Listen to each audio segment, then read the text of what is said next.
A state judge will oversee the court in Ferguson, Missouri, after a federal report found that the town's justice system routinely violated residents' constitutional rights.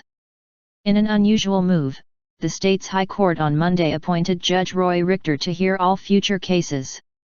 Extraordinary action is warranted, Chief Justice Mary Russell said. Ferguson came under investigation after a white police officer killed an unarmed black teenager in August. Michael Brown's death sparked weeks of protests in Ferguson and across the U.S. A St. Louis County grand jury and the U.S. Justice Department found that Officer Darren Wilson acted in self-defense when he shot Brown.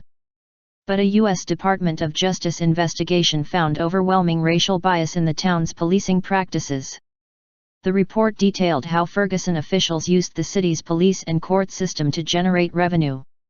Ferguson Judge Ronald Brockmeyer, who was repeatedly cited in the report for abusive practices, resigned on Monday.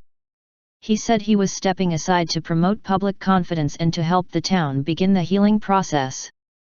The report noted public officials regularly made tickets and other minor violations go away for white friends while some black residents spent nights in jail for non-payment of tickets.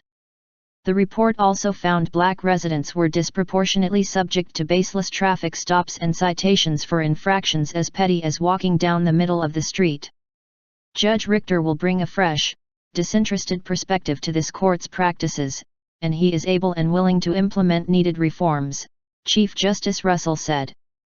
She also said that statewide reforms are also being considered.